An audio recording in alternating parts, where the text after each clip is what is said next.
Welcome to Suffolk Matters, where all of Suffolk County meets the men and women of Suffolk AME. News, opinions, and insights you won't hear anywhere else.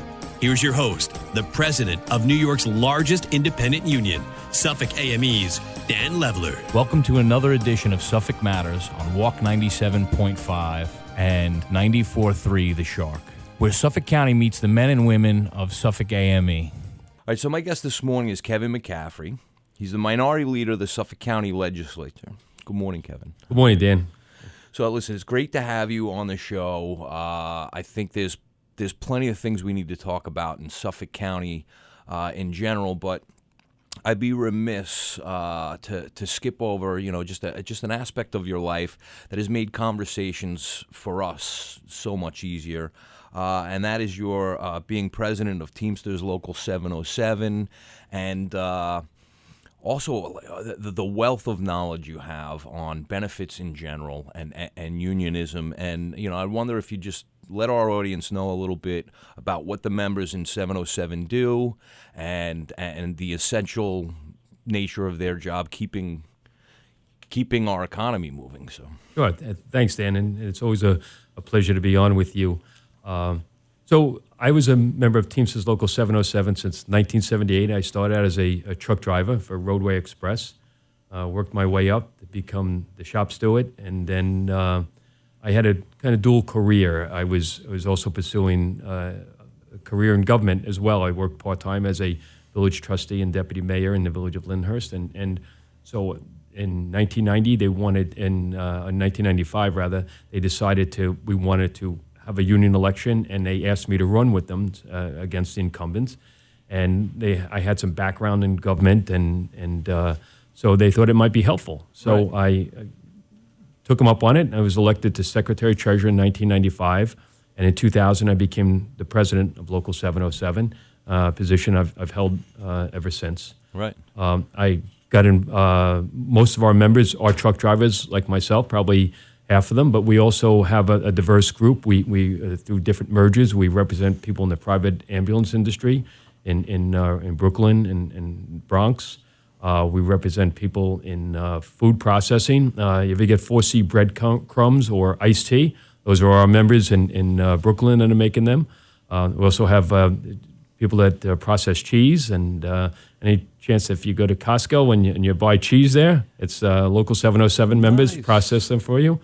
And we go up as far as up by Newburgh, New York. In Maybrook, we have a large facility up there with probably a couple hundred people with 3 different facilities up in Maybrook. So we have a diverse population.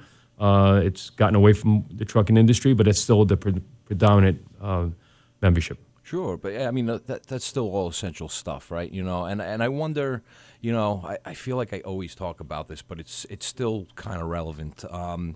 I wonder how the pandemic impacted your membership, and things had to get around, right? But the world was kind of in flux, and so how did you and your membership kind of weather the COVID storm so far?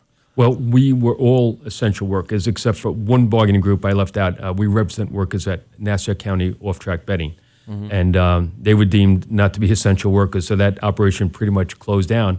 But everybody else, whether it be in food processing, whether it be in the transportation industry, those kept going. They never stopped, and right. We never stopped. We went to work every day because we're representing those workers. We provide the medical benefits and the pension benefits for them as well, so people are still getting sick. So we were there. We took precautions within our own fund office, et cetera. Other places, they needed to keep working. Our workers were there every single day. They never lost any time. Yeah, no, it's very important. And another thing that I know about you, you have a wealth of knowledge on benefits, and so much so that there is a international organization where people from around the world come together and learn about benefits, benefit funds, how to properly do things, how to follow national rules, local rules, all of everything. And not only are you always present at these conferences when I'm there, but you're also an educator. You go in and you help teach people that are parts of very large funds around the world, how to properly do things. And can you speak to a little bit on your experience with benefit fund administration and education? Sure. So in my spare time, when I'm not a county legislator and the president of the union, I took on the role 10 years ago as the interim fund manager of our fund. Our fund manager left, and we're looking for replacement. And I had always wanted to get more education. I was always interested in the benefits, and as you are, we speak about those in depth. Sure. And I went through the International Foundation of Employee Benefit Plans, which is the organization that is really the premier organization for giving trustees of benefit funds education. So I went through them to get my certification as a certified employee benefit specialist. It's the highest designation you can get. And I received that just as a trustee because I want to learn more, such as you do when you go through the educational process. Sure. And it kind of gave me the credentials to go and become the fund manager. And I thought it was just interim. And I think that still may be my title as the interim fund manager, but it's been going on I've been the longest serving. Right. And but it has given me the ability to really get in depth, to look what's going on underneath, lifting up the carpet and looking underneath there and seeing where the rubber meets the road on benefit administration. I serve on the board of directors for the International Foundation, and as you said, I'm a regular speaker there about different issues that are affecting benefit trustees and education. Yeah, sure. And I have to thank you on behalf of my members. Your role in that organization and your knowledge. I was able to pick your brain, and we had some recent opportunities where we could expand benefits and being able to bounce those ideas off and find common sense solutions that delivered better product for less money. And that's something it's really like I can't skip over. On behalf of my members, thank you for lending your years of experience in that process and helping get that done. Thank you. And as you know, the providing cost-efficient benefits to our members, that's important, but less money that we can do in a cost-efficient manner, that's more money we can put in their pocket, in their paychecks. Right. So we need to find that balance, and that type of education we receive and that interchange between us, I think, is very helpful. Sure. No, I agree. And you know what? Everybody benefits from that, right? Yes. Because that's, our members work for the public. Anything that comes in is derived from, tax-paying sources. And so the better the benefits are for the cheapest amount of price, the better value then for the taxpayer, because you're attracting people with talent to come in and have this job because of that benefits package. So, it's one big symbiotic kind of situation there. But, okay, so speaking on your role as president of 707, how you came in, your experience in local politics in general, your experience with, obviously large-scale budgets and benefit administration and everything else. I mean, how much do you find you draw on now as minority leader and as a legislator in Suffolk County? How much do you find you draw on your experience to, kind of deliver the goods and services the way you do?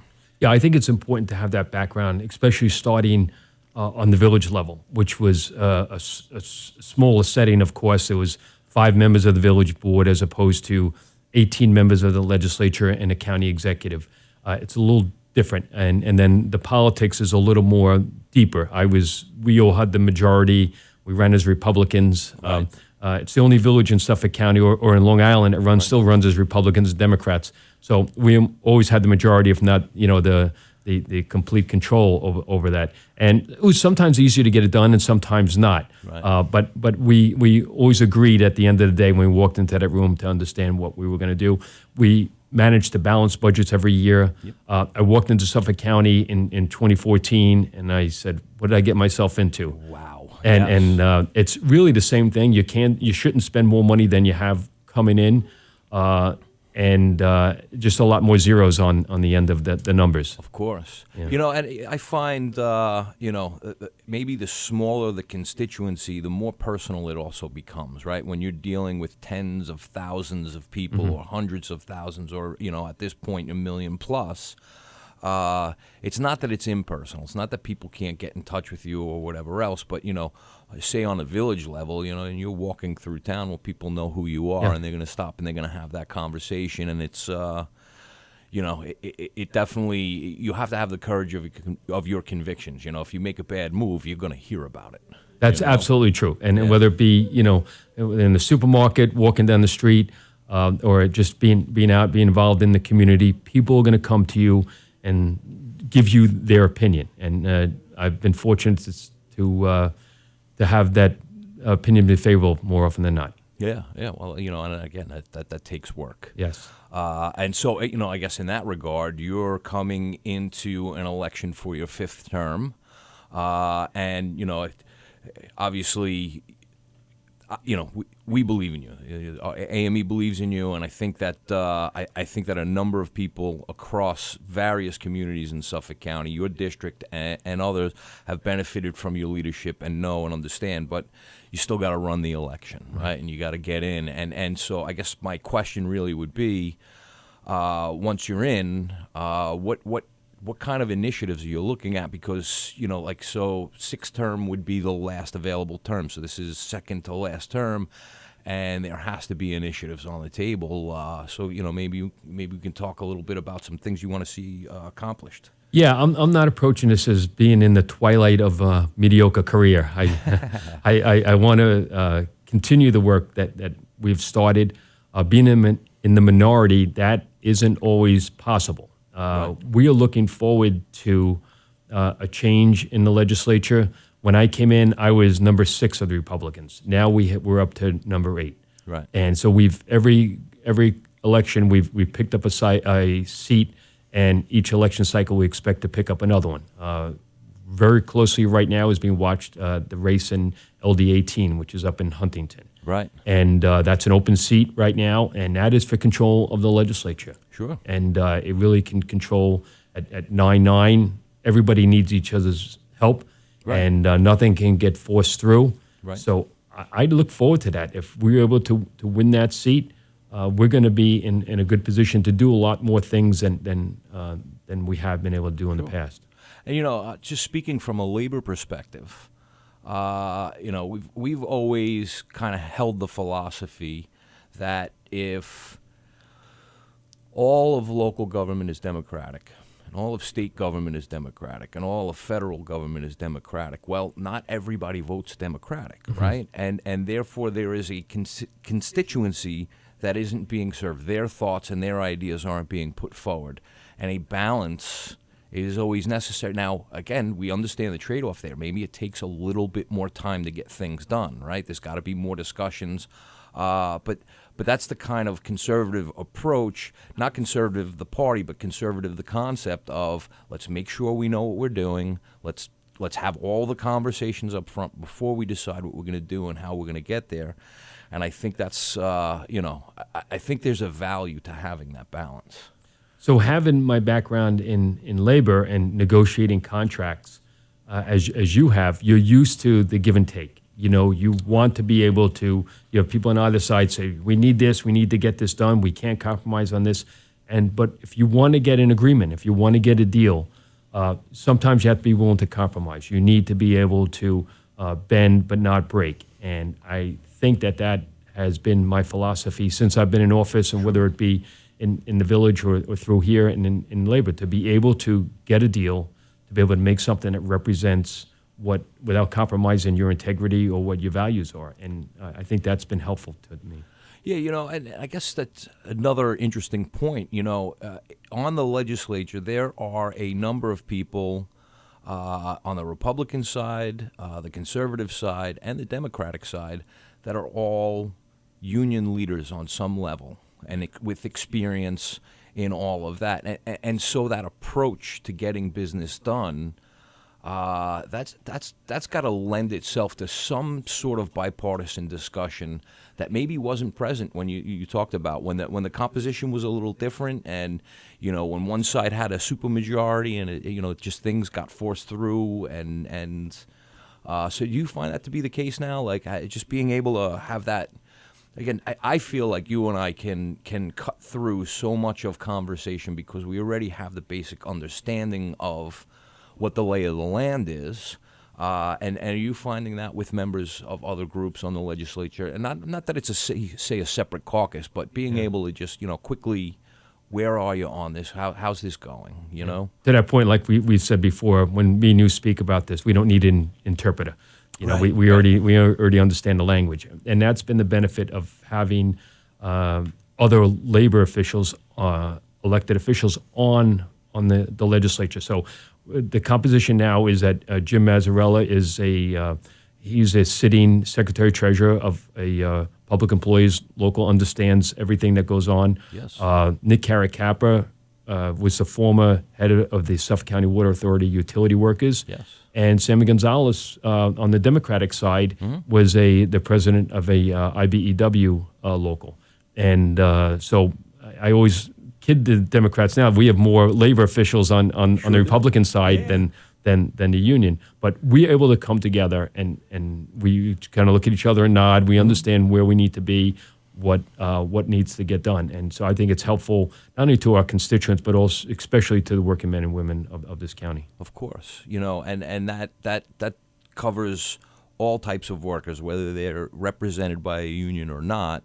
And another thing, about the union approach is I think there's just a different way to approaching issues than say someone who's been a manager throughout life, right? That ability to sit down and say, okay, what's the issue? Let's really define it, and let's figure out what does and doesn't work, and figure out, again, you talk about that compromise and folding things together, I feel like you've always been bipartisan in that sense, right? You have your beliefs, your ideas, your objectives, and everything that you're going to do. But there was never a point in time where I've ever heard from anybody, and I certainly never experienced, well, I'm not going to talk to so-and-so. Like, you always were working with everybody to get things done. So, I guess that speaks to maybe a little self-serving, right? But it speaks to the quality of people you get when you bring in elected leaders that are also labor leaders, and they're going to understand issues, cut through some of some of the bureaucracy, let's call it, or some of the partisan stuff, and just get the work done. And that's important to do. And in our business, we have to deal with people we may not like on a personal level or even beyond that, but we need to do that. And I think we have the ability to cut through that, to be able to say, look, we need to get this done.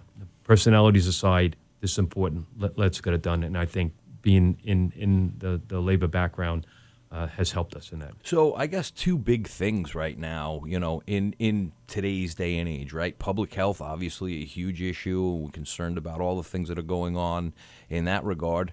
And public safety being another massive issue. And public safety is something that you've spoken about a lot.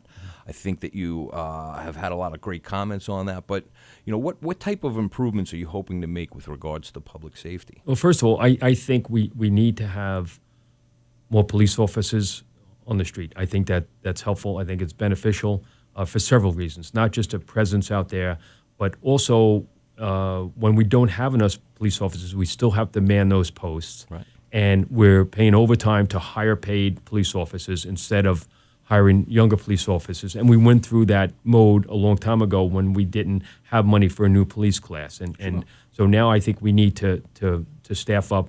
And we have a lot of police officers retiring. We're having a class of 220 going in, but we're losing 173. Sure. So we're not really getting that far ahead, and we're just holding our own. Right. And in terms of policing itself, I think the whole world changed last year. After what happened with George Floyd and the reactions to that. Sure. It's unfortunate that the actions of a rogue police officer who didn't deserve to be a police officer has tainted every other police officer as the enemy. And I think that needs to change. I think it has an effect on different communities in terms of how police address how they do their job. Right. And in a certain way, it has cast a light on proper police behavior, which I think was important as well. Absolutely. Some of the Yeah, things that was acceptable behavior, you can't even think about those types of things. So we benefited from it. But I need to make sure that the pendulum doesn't swing too far where police are seen as the enemy and we have the ability to disrespect them or any public safety officers, whether it be your members that serve in that capacity, our volunteer firemen, et cetera. The people that go out there for us are the ones that we need to make sure we are there for them as well. Yeah, for sure. And, again, obviously in my career, met a lot of men and women in that line of work that are, hands down phenomenal people, right? But we've all seen evidence of, what happens when, somebody gets in that maybe shouldn't and things, things don't work out right and sometimes disastrously. But I've never met a population of people that dislike bad cops more than good cops. Correct. They don't even bring the subject up because they will not stop talking. And, at the end of the day, I think what we all want as a society is safety matched with our freedoms, right? And being able to have both of those things work, and the conversation needs to be had. What does that look like? What do we as a society want? And we know we want the safety, but how do we get there in a way that works for everyone? And these are not always easy conversations, but again, you've never been one to shy away from the difficult conversations. So I am in the middle of it right now. yes, you are. Well, hey, listen, here's another difficult conversation. We talk about our need for staffing, right? And talking about, the police department, let's just, use that as a specific, but there are civilian members in the police department that provide support. And if you need more officers, then you need more support staff because more of that work is being generated. And here's the thing that really irks me, and I'm just going to say it as me. When we talk about needing more police officers, and you talk about we're going to put in a class of 220, but 173 are going, and that leaves you with 40 some odd new police officers. Well, 60 of them are working crossing guard posts. Crossing guards are trained and work an aspect of public safety, and that's what they're supposed to do, and that's what we need them for. And you can't take this other population and station. You have to for liability purposes. You have to, but it is more responsible fiscally to ensure you have the correct amount of crossing guards. And by the way, crossing guards are people just like police officers are people, and they're going to have a sick day, or they're if you earn a certain amount of time off, let's say you get like a personal day or whatever, well, you don't use that on the day you're not working. You use that on the day you're working, and that's why people have those things, is they deal with life's little emergencies, and there should be enough crossing guards to cover the crossing responsibilities so that we don't, on a given day, have 60 less police officers on the street than we need at the rate that their training earns them, right? That's me.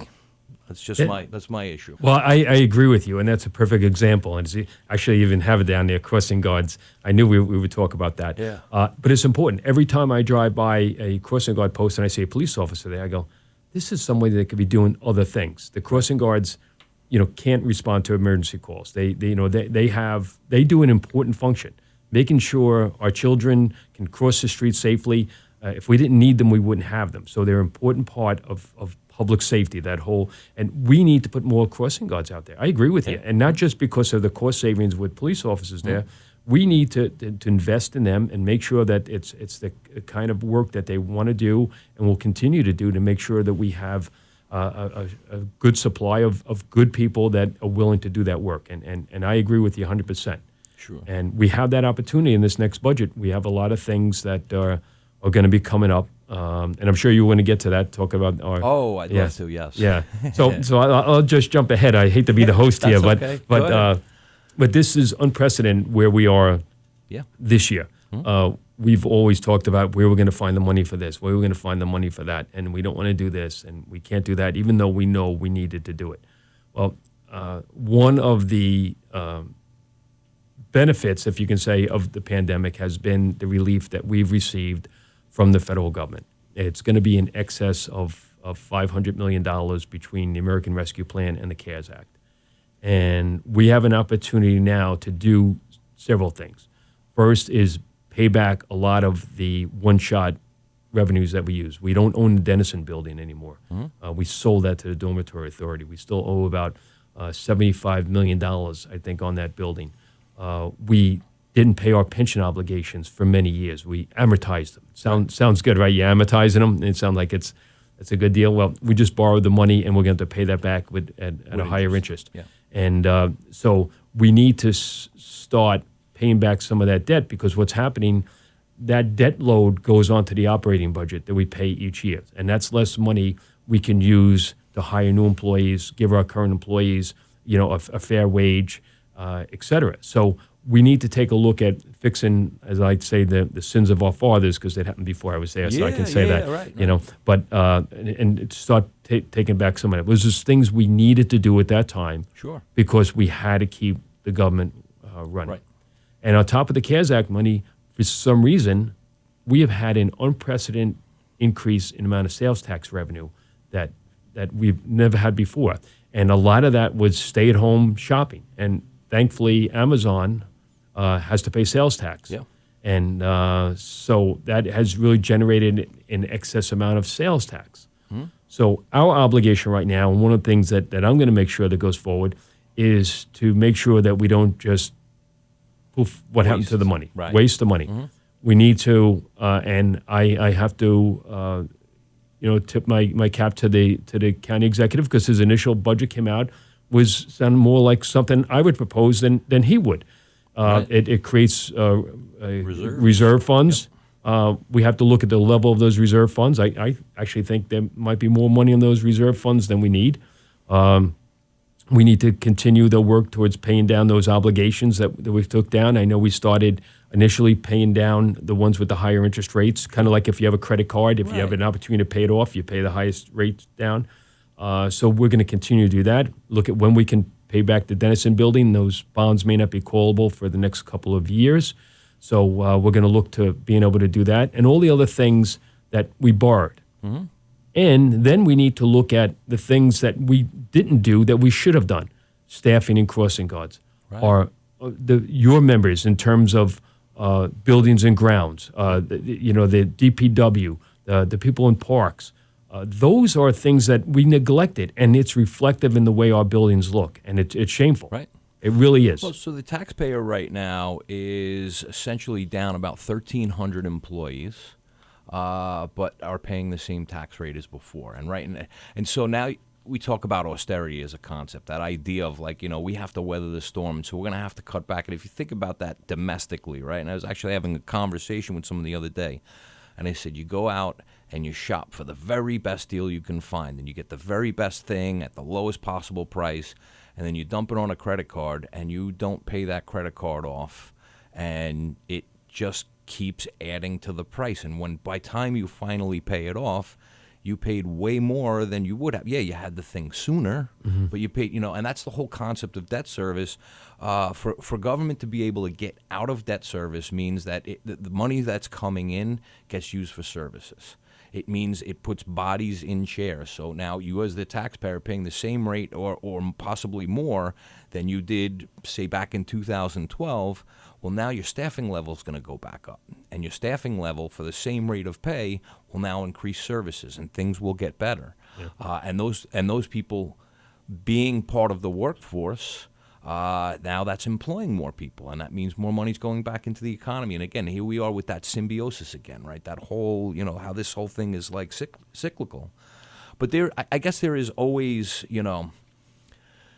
there's always that other aspect, right? And it's really, again, an issue on my side of things, the dignity of work. We want to bring people in and get them to work for the government. We want them to do a good job, and that's why we offer certain benefits.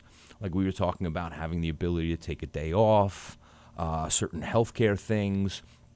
But at the end of the day, if you can get a job basically anywhere else that pays you more, well, then why wouldn't you do the best thing for yourself, right? But we want good people in government, so we do have to be a little competitive, and we have to be able to say to someone, And again, now I'm thinking about nurses, right? And the nurses in Suffolk County, specifically the ones that work in jail, in the jail system, they have all the qualifications of a nurse. In addition to that, they have special training and special clearances to work in the jail.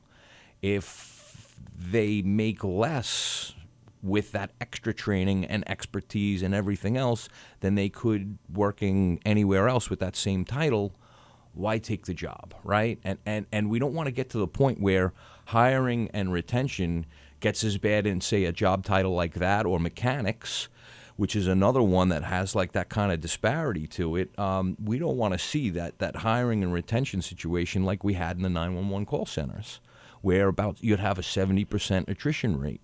And I guess, it's worth mentioning, is something that you and I talked about and worked on together along with various other people. Just that initial step of recognition by the state now to consider the folks, when you dial those 3 numbers and you pick up the phone, those people now by law are now considered first responders, and they never were before. And that's some of the advocacy that we did along with a host of other unions to try and get something like that through. And that recognition and thank you, that goes only so far, right? And that's why I guess I cap this whole thing with the dignity of work. We want the taxpayer to get their best possible value, the best possible people, and part of that is going to have to be smart choices, making sure crossing guards are at crossing posts, right? Making sure that compensation is correct for the titles we're trying to staff. The alternative being, listen, you can go to outside companies and hire, but then you're going to have to pay the fair wage. The outside company is not going to take the pay cut to put someone in, and it's always, in government, like anything else, you get what you pay for, right? Absolutely true. We find the same thing in the private sector, and we can't get enough truck drivers. Well, you're not paying them enough money, and that's the bottom line here. We went through a bit of a downturn in the economy, and everybody got scaled back, and now nobody wants to be a truck driver. Nobody maybe not want to be. Who wouldn't be your first choice when you become at a nursing school? I'm going to go work in a jail. Right. It's not your first choice. So we have to have an incentive for those people. Sure. We need to have an incentive for people to come into government that would want to produce the same way that they would produce in the private sector. Right. So that's our goal, and we need to make sure that our compensation reflects our ability to attract and retain those people. So, just switching gears real quick, I know we've talked about lots of things this morning, and it kind of seems all over the place, but I see it all as a symbiotic relationship, the way all of these things mesh and work together. And part of that symbiosis is the role of minority leader in getting things accomplished in county government. And you've had such an effective voice as a minority leader, and I'm wondering, how do you see, having a strong minority leader really having an impact on what happens within the legislature? Yeah. So I see the minority leader not just as a voice against the majority or the county executive. There are times when I need to be, when something I believe, I feel strongly about has got to come out against, I will do that. But more often than not, I'm reaching out to the county executive or to the majority and say, look, this is a priority. We want to get this done. How do we get this done? And now with bonding, the majority needs our support because you need 10 votes for bonding. I'm sorry, 10 votes. Yeah. So and so you need to have more. You need 12 votes for bonding. Right. So with their 10 isn't enough. So they need to come across. So it gives me the ability to negotiate. Well, you want this. Well, this is important to us when we need some of your votes on this other thing. So I think, as I said before, my experience as a labor negotiator, I am used to that give and take, and looking at the bigger picture. How do we get to where we need to do, and what are we willing to do to get there? Understanding that I have to go back to my caucus and explain, well, here's what we got, and there's always one or two that will always say that's no good, right. But I can't fix that, Yeah. So I mean, I guess another way to say it, or I guess a way I sometimes explain it to folks in my universe is there's a bit of what should we call it, like translation services, right? So in any particular election, one person from a party or another may win, and they might win by a lot, but they still didn't get all the votes. And all those other people, they don't have a voice. And that minority leader role, to be able to say, okay, well, you need to understand what the population that voted for us cares about also. And so, the population that voted for you wants this thing. The population that voted for us needs this thing. Can we find a way to make these things work? I found you very effective in that role. So, again, I want to thank you for joining us this morning. Always great to talk. I feel like we could talk for another half hour, but we can't. Yeah. Well, it's always a pleasure being on here. And as I say, it's 10-8 right now, and maybe next time we talk, it will be a lot closer. Nice. Very good. And to our listeners, we'll speak to you next week.